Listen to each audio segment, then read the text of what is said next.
Ngayon gusto kong ibahagi ang isang simpleng katotohanan. Ang mga tagumpay sa pag-aaral ay nagpapalakas ng tiwala sa sarili. Kapag nakamit natin ang isang bagay na mahalaga sa ating pag-aaral, hindi lang ang ating utak ang humuhubog, kundi pati na rin ang ating pananaw sa ating sarili. Ang mga tagumpay sa pag-aaral ay nagpapalakas ng ating tiwala sa sarili dahil binibigyan tayo nito ng pagnanasa na magtagumpay.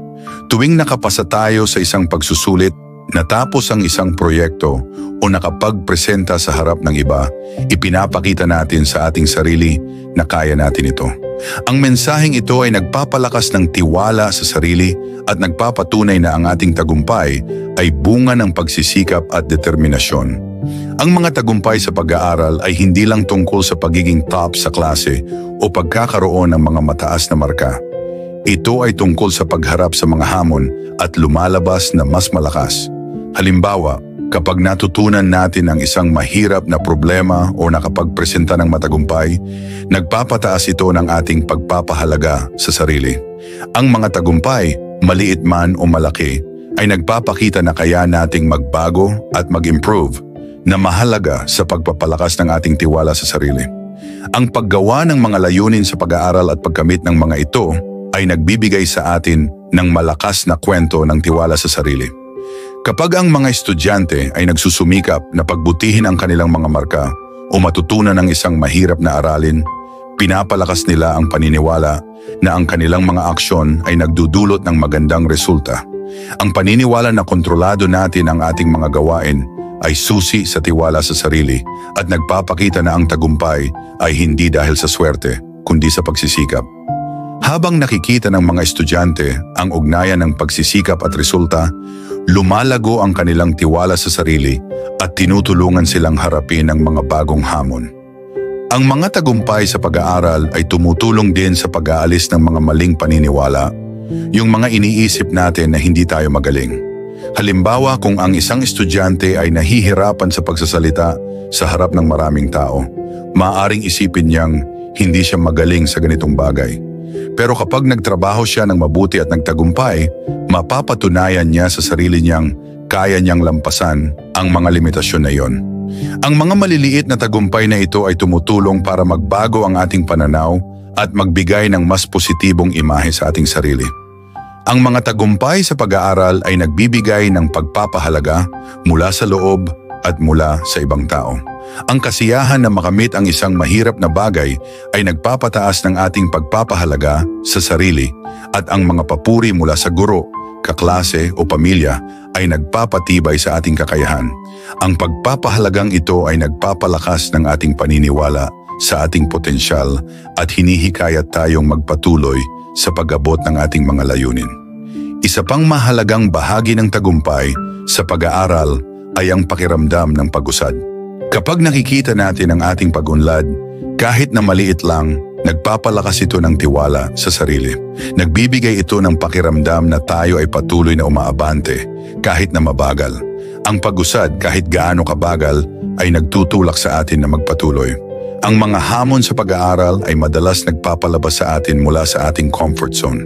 Kung ito man ay isang mahirap na aralin, pagiging leader, o pagsali sa isang kompetisyon, tinuturuan tayo ng mga karanasang ito na magtiis sa hindi komportabling sitwasyon.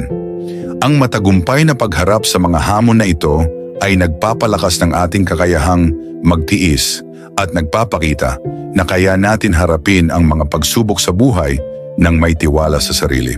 Ang paglalakbay patungo sa tagumpay sa pag-aaral ay nagbibigay din sa atin ng layunin. Ang paggawa ng mga layunin sa pag-aaral at pagkamit ng mga ito ay nagbibigay ng kahulugan sa ating mga pagsusumikap at nagpapalakas ng paniniwala na ang ating mga aksyon ay mahalaga. Sa daan, may mga pagsubok na mangyayari, pero ang pagdaig sa mga ito ay nagpapalakas ng ating katatagan. Ang proseso ng pagharap at paglutas sa mga problema ay nagtuturo sa atin na kaya nating malampasan ang mga hamon sa hinaharap. Sa huli, ang mga tagumpay sa pag-aaral ay nakakatulong sa atin upang maging matatag at magtamo ng growth mindset. Ang paniniwala na ang ating kakayahan ay pwedeng magbago at lumago sa pamamagitan ng pagsisikap. Ang mga estudyanteng may growth mindset ay nahaharap sa mga hamon, nagtataguyod sa mga pagsubok at nauunawaan na ang pag-improve ay galing sa patuloy na pagsasanay at pagtitiyaga. Ang mindset na ito ay hindi lang nagpapalakas ng tiwala sa ating pag-aaral, kundi tinutulungan din tayo na magtagumpay sa lahat ng aspeto ng buhay.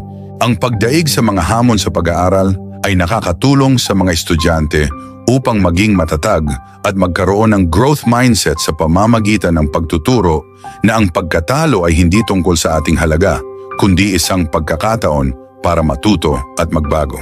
Kapag ang mga estudyante ay nahaharap sa mga pagsubok, tulad ng mababang marka, natututo silang magpatuloy, humingi ng tulong at mag-improve.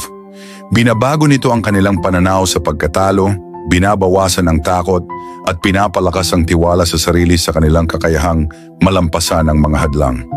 Ang disiplina sa pag-aaral ay nagtuturo din sa atin ng mga mahahalagang kasanayan sa buhay tulad ng pamamahala ng oras, pagpaplano at dedikasyon. Ang mga kasanayang ito ay mahalaga hindi lang para sa tagumpay sa pag-aaral, kundi pati na rin sa personal at profesional na tagumpay. Natututo ang mga estudyante na magbigay prioridad sa mga gawain, manatiling organisado at magsikap patungo sa mga layunin na mga gawi na mahalaga para sa tagumpay sa totoong buhay. Dagdag pa, ang tagumpay sa pag-aaral ay nakakatulong din sa pagpapalago ng mga kasanayan sa pakikisalamuha sa ibang tao tulad ng pagtutulungan, komunikasyon at kooperasyon. Ang pakikisalamuha sa mga kaklase sa mga proyekto o diskusyon ay nakakatulong sa mga estudyante na maging maunawain, makinig ng mabuti at makipag-ugnayan ng epektibo, mga kasanayan na mahalaga hindi lang sa personal kundi pati na rin sa profesional na buhay. Sa pamamagitan ng tagumpay sa pag-aaral, natututo ang mga estudyante ng pagpapahalaga sa sarili. Ang pagkamit ng mga layunin, pagtanggap ng mga positibong feedback, at pagdaig sa mga pagsubok ay nagpapalakas ng kanilang tiwala sa sarili. Habang nadadagdagan ang kanilang disiplina, katatagan, at kakayahang mag-isip ng kritikal, natutuklasan nila ang kanilang potensyal, nagpapalakas ng kanilang imahe sa sarili, at pinapalakas ang kanilang paniniwala sa kanilang kakayahan na magtutulungan sa tagumpay at paglago sa hinaharap.